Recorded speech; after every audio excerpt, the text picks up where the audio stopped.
Huh? Right afterwards. Right after this. This is going to be a kind of a shorty. There's homework. There's homework. Okay. There's homework that we're gonna follow up on Tuesday if we're all together. And if we're not all together, then we'll have the leftovers to share on Friday. But we're going to revisit Shoftim.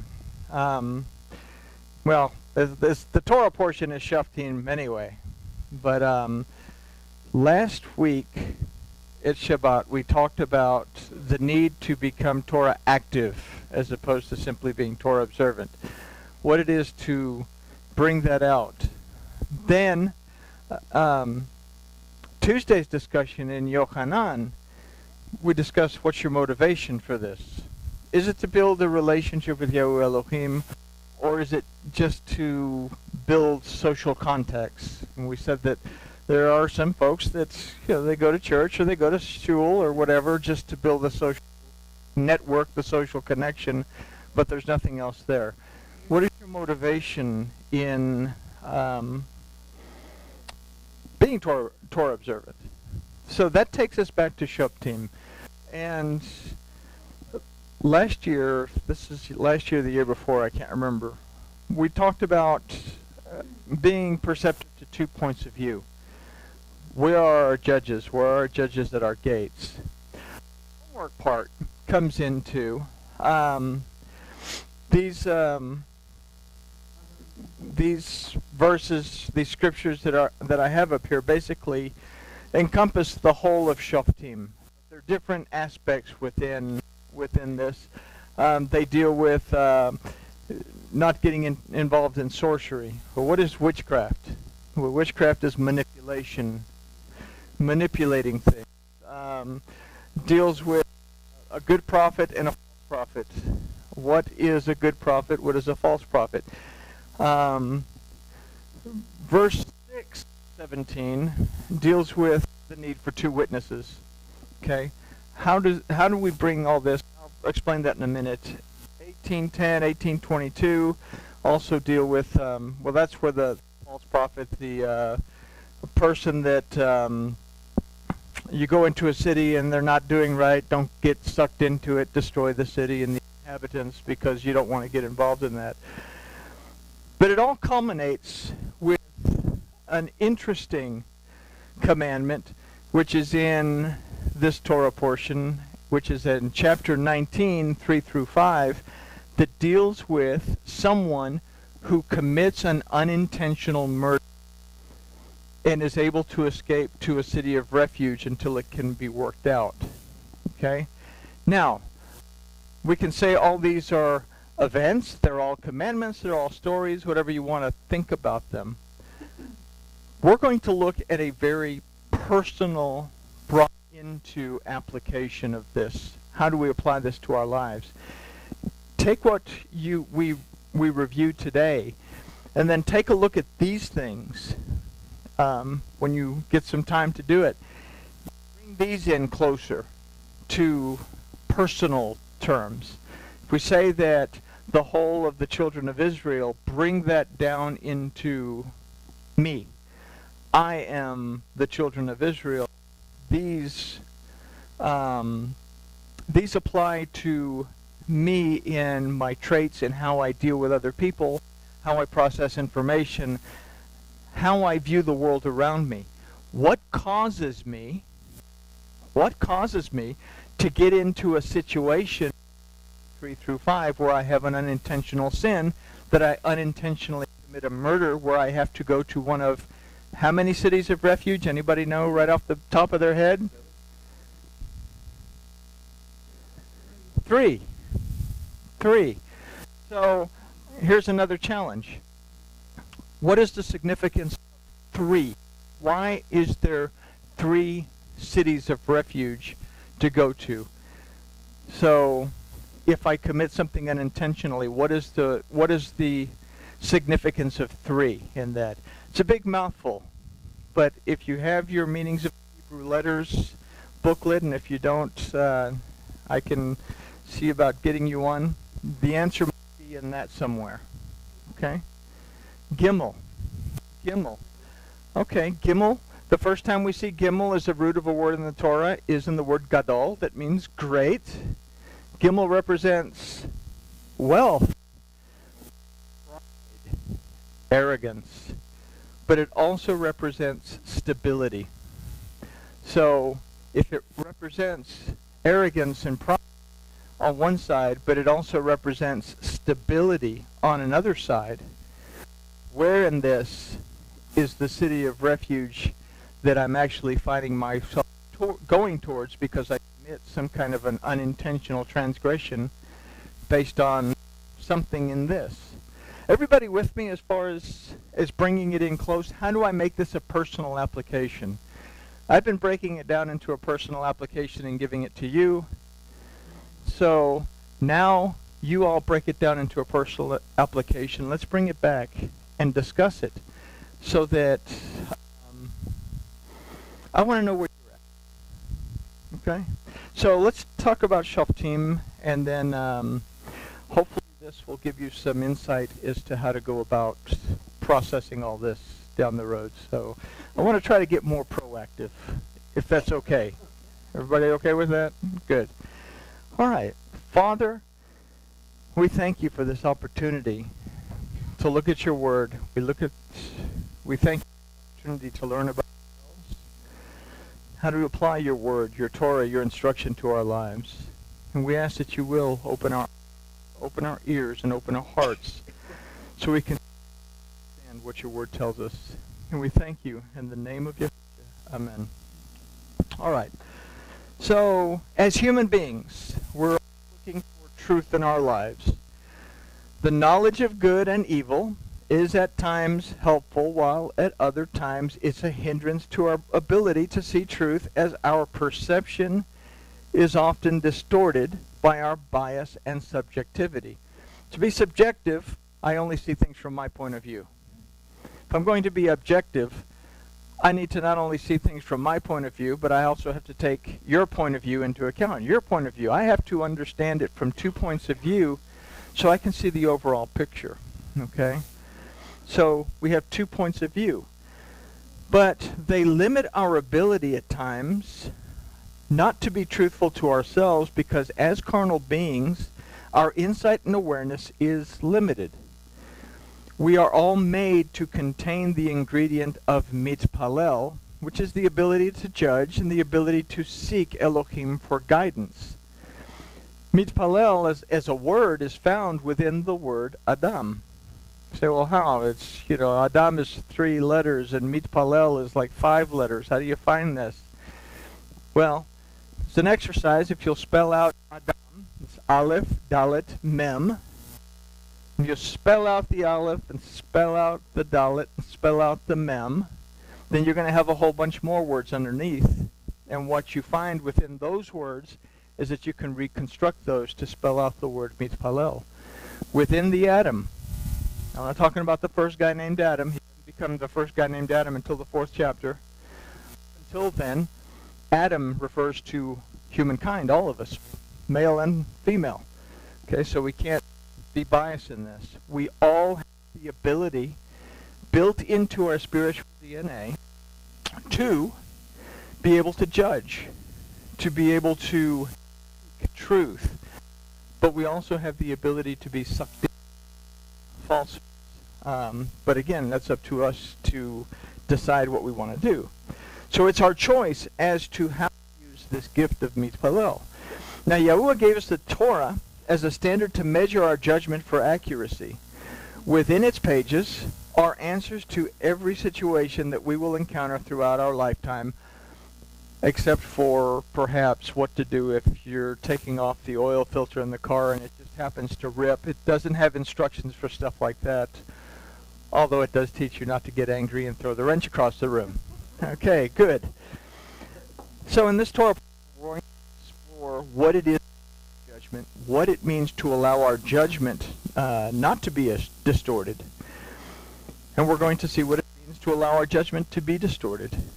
We're also going to consider the benefits and the consequences of both. Consider everything that we decide is inscribed onto our soul. Okay? Everything that we do in life is inscribed onto the soul. The soul ends up being the flash card, the flash drive that goes before Elohim that he checks out on his supercomputer to figure out whether or not he wants to put it into the new mainframe. If all we do is watch porn all our lives, then all we're going to get is a whole bunch of viruses on our little flash drive, and the flash drive ends up in file 13 because we're not going to put it in. So how we live our lives, the decisions we make, the choices that we make, get recorded on the flash drive that's called the soul. So we're going to take a look at, scratching my eye, no, we're not going to look at that. We're going to look at Devarim 16, then 18 through 20. And this deals with appointing judges. Okay, so how do we apply this idea of appointing judges to ourselves as individuals? And verse 18 says, "An officer shall you appoint in all your gates, which Yahweh your Elohim gives you, tribe by tribe, and they shall judge the people with righteous judgment." All right, so if we are Israel, if we are B'nai Israel, if we are the children of Israel, or better yet, if we are restored and established because Elohim prevails in our lives, and we recognize when we're wrestling against Elohim, then what would you imagine our gates to be? How do we take in information? I take in information through my ears, through my eyes, through my nose, through my mouth, what I feel. So my senses become these gates. So topically, we have to consider that every entrance to the camp, there was a judge to render a ruling or a judgment. Basically the equivalent of a police officer to carry out the judgment to enforce the ruling. Now, if we were looking this on a broad, topical, historical perspective, we would find that in Shoftim is where Elohim commands the children of Israel to enforce a judicial system and to put in place a law enforcement agency to take care of it. If we, the whole 7 Noahide law things, one of those laws is that there must be courts of law. But we can apply this to ourselves as having eyes, ears, touch sensations, and a nose. These are 4 gates that serve as judges to the input that we receive into the camp, which is our lives. Then an officer that carries out the judgment, our mouths that formulate what we see, hear, touch, and smell into words. Okay? So these judges must be careful to discern between Lashon Hara. Lashon means tongue, Hara means evil, evil speech, and Shmiras Chalashon. Shmiras from the root shamar, that means a guarded tongue, a treasured tongue, something that I'm going to be careful what comes out of my mouth. Because, you know, what I tell my young people is, once you fire that thing out of your mouth, it's too late to bring it back. Okay? You're either going to have to eat a lot of crow and jump through a lot of hoops, or you suffer the consequences for Lashon Hara, or be benefited by the good things that come out of Shmiras HaLashon, the Shmiras Lashon, the guarded tongue. So this idea is contained in the first word of this verse that also names the Parsha, which is Shoftim, that means judges. The word on one side means to judge and to give a right ruling, while on the other side it means to be vindictive, condemning, punishing, and discriminating. So Shoftim, right off the bat, judges, has 2 meanings. A positive meaning that is to give a right ruling, to say the right things, think the right things because they've thought things through. But on the other side, on the negative side, to be vindictive, condemning, punishing, and discriminating. In the first word, we're faced with our good side and our bad side, which is Yetzer Hara, which is the evil inclination, and Yetzer Tov, which is the good inclination. The word for officers in this case is Shoftim, that can mean officer or magistrate, but more specifically means to write or to inscribe. So let's consider the connection and its serious implications between the judges, the officers, and our lives. So we're constantly bombarded with punishing or issues, and it's how we respond to those issues, whether with a right attitude or a vindictive, punishing, intimidating attitude, that dictates what it is that's going to be inscribed onto our soul, which is our very being. How we respond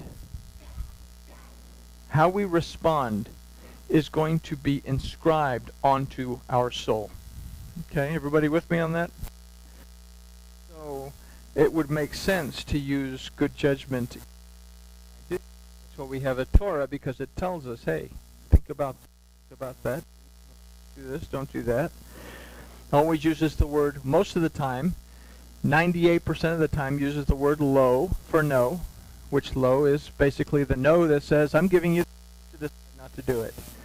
We only have the word al used for no only a couple of times. Al is that no, absolutely not. I command you, you cannot do this. You don't.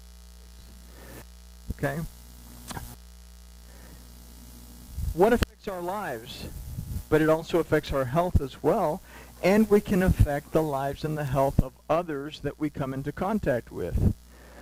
Let me get into all this physics and biochemistry stuff. There's a doctor, Candace Pert, who's a neurobiologist. She's discovered something about neuropeptides that are, I guess, a chemical in the brain that actually carries our thoughts into the tissues in our bodies. So we can consider that what we think is actually going to affect our health as well. So in other words, our emotions are physically absorbed in our cells, converted into matter. She states that we do not separate our mind from our body. Our biography makes up our biology. So we always think of, well, what I think is in my brain, in my head, but science kind of proves it otherwise. Literally, what we think goes into our tissues. So we have to be very careful. This is how very serious this particular Torah portion is if we bring it all the way in personally, to understand that what we say, the actions that we take, if we take them in the wrong way, will actually affect our very health and our very being. It won't just affect our lives and our relationships. It'll affect our health as well. So considering all this, we can see how harmful thinking can make us physically ill, and we can also see how passing this harmful thinking into our speech can also impact the very physical being of another person, potentially causing them to become ill with our words. So we could kind of ask a question: how does this fit into the concept of the second commandment that Yahusha gave, love your neighbor as yourself? Okay? Well, I need to really, really pay attention to how I treat other people. If I'm not going to do it to myself, that's another thing the Torah says, don't do something that is harmful unto someone else that you wouldn't do unto yourself. Don't do, or do unto others as you would have to do unto you, I guess. I kind of got the another version of it in there, so. But this is why we have allowing harmful stimuli from entering into our camp, our mind, body, life, and soul. If we take into account that these are the judges and the officers, which Yahuwah our Elohim gives you, we have to take into account that just as these were to decide the issues of the people based on the Torah of Yahuwah, we too are to decide on the issues that enter in through our gates based on what Yahuwah has given us. It says the phrase tribe by tribe also offers us insight as to how we are to judge according to what Yahuwah has given us. Not part of this, but we've done it a couple of times. Remember that every name of every tribe has a meaning. And if I consider tribe by tribe, then how is the particular name of that particular tribe affecting me as well? Okay, but that's a different study. So the word used for tribe here is lishvatecha, that from the root shevet means a rod or a staff, which gives us an idea, an illustration or representation of the letter lamed, which represents guidance and instruction. Rod or a staff. Remember, the Paleo-Hebrew of that is a shepherd's goat, a staff. So lamed, guidance and instruction. The word shevet also means a branch and a scepter, in which we see our example of Yahusha, the branch, our king, who as our shepherd also taught us how we were to act and behave towards one another, as well as towards the situations that life may hurl at us. That's a very important idea. Okay? Yahusha taught us how to act. A lot of situations in Brit Hadashah that we read how Yahusha responded to that situation. But we miss that because we get so hung up on one side or another that we either want to ignore it because we're on the Jewish side and, all the Jesus stuff doesn't fit into the picture, or we're on the Christian side where we get so caught up with the idea of salvation and all this other wonderful stuff, or in the middle where we're looking at, okay, Yahusha came to reconnect the southern kingdom and the northern kingdom and put it all back together, that we fail to look at the most important aspects of what Brit Hadashah, what the Bazoras, the message of hope, has to show us, and that is how the Master acted. Okay, we can believe all this other stuff. That's part of the message of hope. But seeing how Yahusha handles situations, we should be absorbing how he did that so that we can apply that to our lives. How did he deal with hostility? How did he deal with sorrow? How did he deal? It's all there, but we miss it because we're too busy looking at the big picture. Everybody with me? You know what I'm saying? Okay, good. So, the Torah gives us the instruction, and Brit Hadashah illustrates how we are to put that instruction to practical use. The Torah gives us the instruction.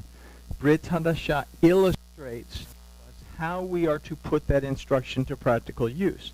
Only in this way can we judge the people with righteous judgment, make the right choices on things that we perceive at our gates.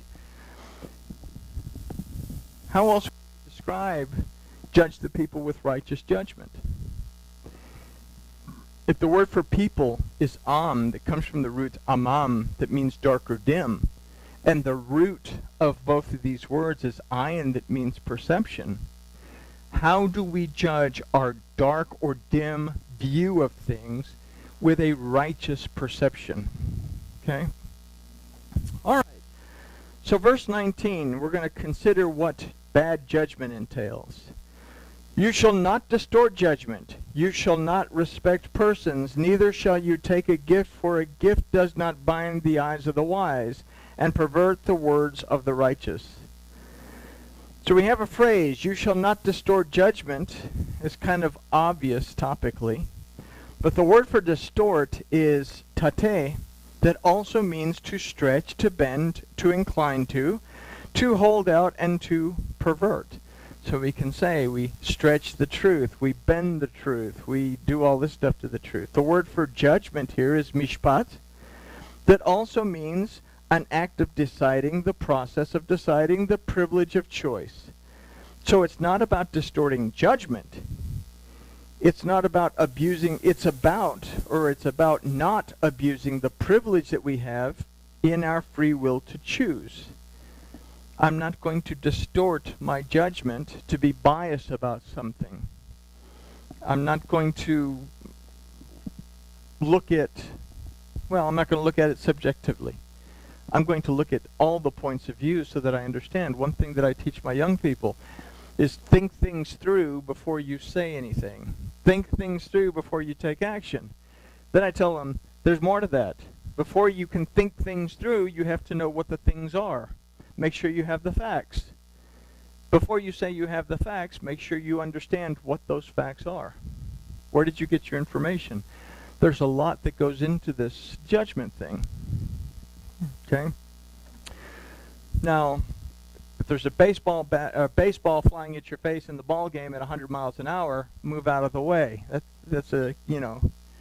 But there's a lot of things that we perceive as critical, and we make mistakes because we perceive them as critical without taking the time to stop and say, it's really not that bad. Okay. So, mishpat.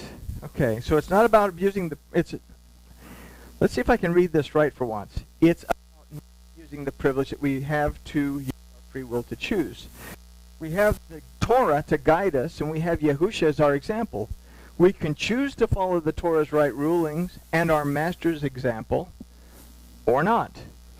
We have to take into account that its right rulings are always in our favor, so there's no need for us to struggle in figuring out what excuses we need to fabricate based on what our senses tell us. This is something that we need to keep in mind. Everything that's in the Torah is actually to our benefit. There's no instruction in the Torah that is given to actually hurt any of us. Anybody ever thought about that? No instruction in the Torah that's meant to hurt us. It's all meant to actually help us. Wow, and I keep losing myself. So we have to take, okay, they're always in our favor. There's no need for us to make excuses.